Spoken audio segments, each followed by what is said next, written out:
Alors ça fait plusieurs jours que, évidemment, que j'ai envie de vous en parler, notamment vendredi. Et puis voilà, je me suis dit, tiens, ça ne tiendra pas parce que sur l'or, ça ne tient pas à chaque fois. Ça monte et puis ça redescend derrière dans la foulée. Métal précieux qui est aujourd'hui, qui n'a pas brillé, il faut le dire d'ailleurs, depuis 5 ans, qui a fait du quasi sur place sur cette période, avec des hauts et des bas entre 1150 et 1350 $ l'once. Sauf que l'or, ce matin, est encore au-dessus des 1400 $ l'once, plus quasiment 10% depuis le début de l'année. Et c'est vrai que tout s'est joué là, quasiment il y a quelques jours, en juin. Au plus haut, encore une fois, depuis 6 ans. Est-ce que ça peut durer? Tiens, on en parle avec Philippe. Bonjour Philippe Béchade. Bonjour. Rédacteur en chef de la Bourse au quotidien. C'est vrai que l'or a été totalement sorti des radars, délaissé complètement, on va dire qu'entre 2014 et 2018. Et là, on se dit que finalement, tout joue un petit peu en sa faveur. On a le dollar qui baisse, les tensions géopolitiques, on a des banques centrales qui sont hyper prudentes, on a les tensions avec l'Iran. Tout ça concourt finalement à pousser l'or au plus haut? Oui. Plus haut en tout cas. Alors, d'abord, cette période léthargique, voire pénible pour les détenteurs d'or, 2014-2018, ça doit nous parler. C'est toute la période où la Fed a parlé de normaliser sa politique monétaire. Donc les rendements se sont retendus. Et là, ça, c'est pas bon pour l'or. On a le mécanisme traditionnel qui est que tant qu'on envisage une hausse des rendements obligataires, on délaisse l'or en l'absence de tensions géopolitiques. Et alors là, d'un seul coup, on a l'impression qu'on a l'espèce d'alignement des planètes. C'est ça, en fait. Un tout concours finalement à ce que ça propulse l'or au plus haut. Des taux passés négatifs en anticipation, parce qu'on n'est pas encore en récession. Enfin, on est déjà à moins 0,30 en Allemagne. On n'a jamais eu autant de dettes publiques dans le monde. Je crois que c'est 13 000 milliards de dollars qui sont en taux négatif. Oui, c'est un record, effectivement. Et on avait déjà eu un petit épisode, rappelez-vous, c'était l'été 2016, c'était au lendemain du vote surprise du Brexit. On avait eu une petite incursion des taux allemands en territoire négatif, on avait des taux américains qui étaient à 1,45. Ouais. On est encore à 2,05 aujourd'hui. Et l'or était pas... Et l'or était à 1400. Ah, ouais. Voilà. Ce qui signifie que...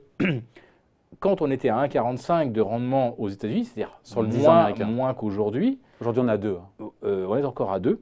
Ça veut dire que si vraiment c'est purement mécanique et que l'or est lié finalement au rendement du T-bond américain, il y a encore de la place pour grimper. Parce que si on était à 1400 quand les taux ne rémunéraient qu'à hauteur de 1,45, aujourd'hui on est encore à plus de 2. Oui, mais l'or, ça ne rapporte rien non plus. L'or, il n'y a pas de coupon, il n'y a pas de dividende. Oui, mais pourquoi est-ce que les investisseurs se disent non, mais l'or n'est la dette de personne. Or, on est dans un monde de dette, d'inflation de dette absolument colossale. On est à 255 000 milliards de dettes dans le monde. On a des banques centrales qui nous annoncent que si tout va mal, au pire, on recréera de la monnaie. Donc on sait que l'or, depuis 6000 ans, c'est un hedge contre l'évaporation ou la désintégration du papier. Le papier a vocation à se désintégrer. Donc, je vous coupe, mais l'or est de nouveau perçu, Philippe, comme un actif refuge, c'est ça? Alors qu'il ne l'était plus. Ça l'a toujours été un tout petit peu, sauf que comme on compare toujours les placements entre eux, on se disait, tiens, il y a un moment, même si le dollar, je le verrais plutôt continuer de baisser, parce que c'est la volonté de la Fed que le dollar soit faible.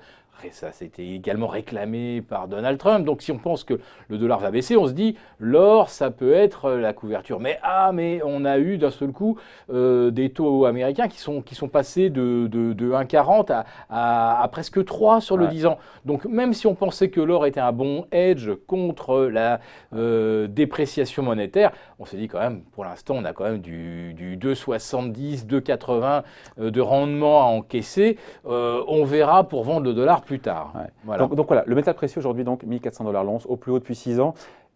Est-ce que ce n'est pas trop tôt pour dire encore une fois que l'or est entré dans une vraie phase ascendante, dans une vraie phase haussière? Parce que par le passé, ça a été le cas et ça n'a pas tenu.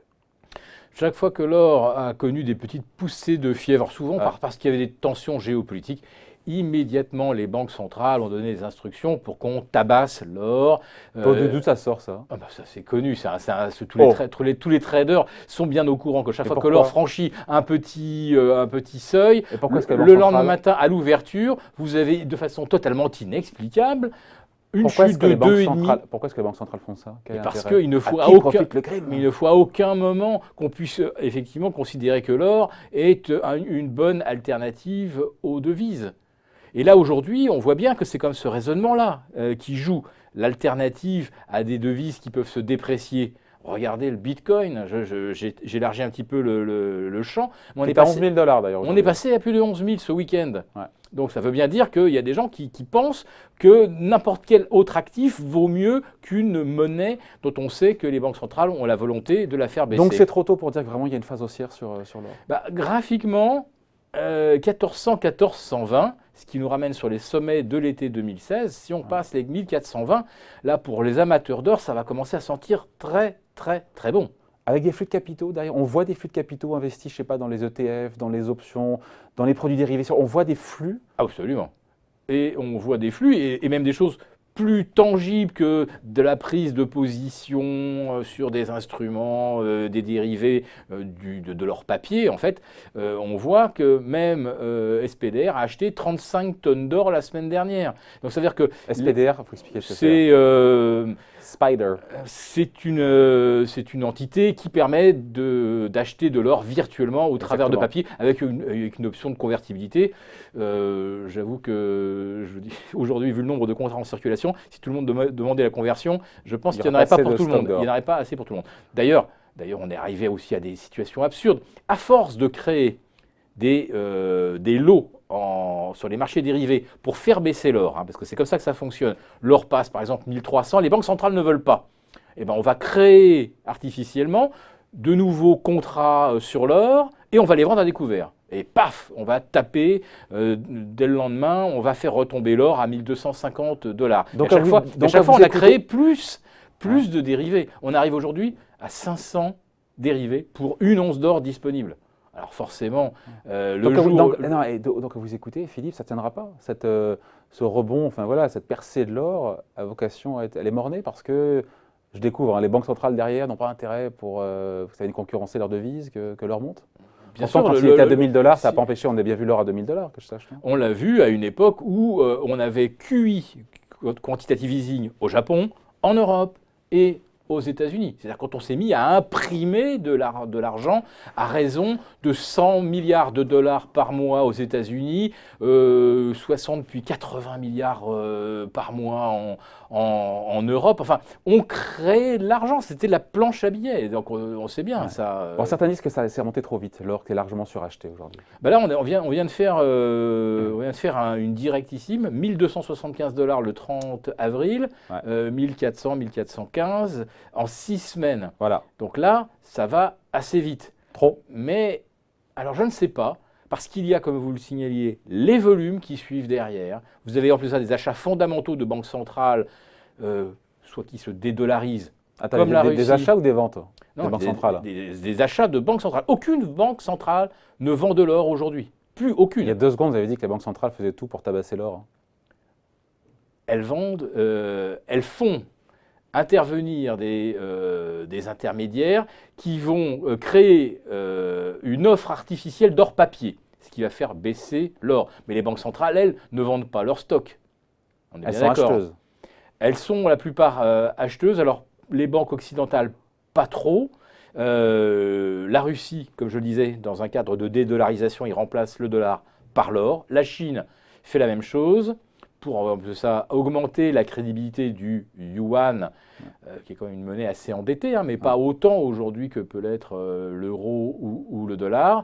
Et c'est vrai que la Chine avait beaucoup de retard en termes de ratio stock d'or sur masse monétaire. Donc ils ont beaucoup acheté. Les Indiens en achètent régulièrement. Et on a vu également d'autres pays de l'Est en acheter. On a vu la Turquie en acheter, mais on en avait déjà parlé. Donc il y a beaucoup aujourd'hui d'acheteurs d'or physique. Pour finir, on se dit, ça peut tenir ou pas? Alors c'est compliqué, parce qu'il y a tellement de vents contraires, mais on se dit quoi? On se dit que les 1500 $ l'once à court terme, c'est possible ou C'est possible. C'est possible. La seule chose, c'est que si ça va trop vite, je pense que les banques centrales vont intervenir. Parce que là, ça risque de provoquer une sorte d'appel d'air. Il ne faut pas que l'or apparaisse comme une alternative crédible. Cette problématique, elle date de 1971-1973. On ne veut pas que l'or retrouve son statut. Voilà, ça on a bien compris. Sauf qu'il y a un moment, quand on a 500 lots, 500 tickets d'achat pour une once d'or disponible, c'est décorrélé complètement. C'est pas que c'est décorrélé, c'est qu'il y a un moment, si tout le monde demande l'exercice de son option d'achat pour avoir de l'or physique, mais c'est pas 1500 que ça peut valoir à ce moment-là. Sauf que c'est pas le principe des gens qui font de l'investissement en or en papier, en or papier, c'est juste de prendre le différentiel et bien sûr, c'est pas d'avoir l'or physique. C'est un peu de la spéculation au jour le jour. Sauf qu'il y a un moment où il y a des vendeurs à découvert. Et je vous le dis, l'or, il est contrôlé par des ventes à découvert fictives. Alors, tant que ça va bien et qu'il y a toujours une alternative à l'or, parce qu'on préfère avoir du T-bond américain ou va préférer avoir, je ne sais pas, une autre devise peu endettée, de la couronne norvégienne, enfin, peu importe. Tant qu'on trouve une alternative, on évite autant que faire se peut d'acheter de l'or. Mais il y a un moment, si l'or se met à monter, tous les vendeurs à découvert qui ont se racheter, qui ont maintenu le couvercle sur la cocotte, il y a un moment où ils peuvent se retrouver, comme on dit, en short squeeze. Et c'est ce qu'on a vu au Japon. On l'a vu au Japon la semaine dernière. Il y avait des shorts sur le Tokomo, c'est le marché des matières premières japonais, et il y a eu des rachats de découvert, alors pas seulement sur l'or, pas seulement sur l'or, hein, sur le métal, sur l'argent métal, etc. Argent métal, je signale, qui est pour l'instant l'actif au monde le plus survendu. Il y a un déficit de production par rapport à la consommation, il y a un déficit de stock disponible, et pour l'instant, l'argent n'est qu'à autour de 15,5, ce qui est une aberration totale. Donc je vous dis attention au phénomène de short squeeze, ça jouera sur l'or et ça peut jouer un jour également sur l'argent. Il fallait quand même être un petit peu exhaustif. Voilà. Et l'argent à la focale. En tout cas, voilà, on voulait vous en parler aujourd'hui de cet or qui frémit. Au-delà de 1400 $ l'once, quasiment 10% de hausse depuis l'année. Tout ça s'est joué sur quelques jours, quelques semaines. L'avenir n'est pas écrit, on en reparlera tranquillement ensemble. Merci beaucoup Philippe. Philippe Béchat, donc rédacteur en chef de La Bourse au quotidien. Merci.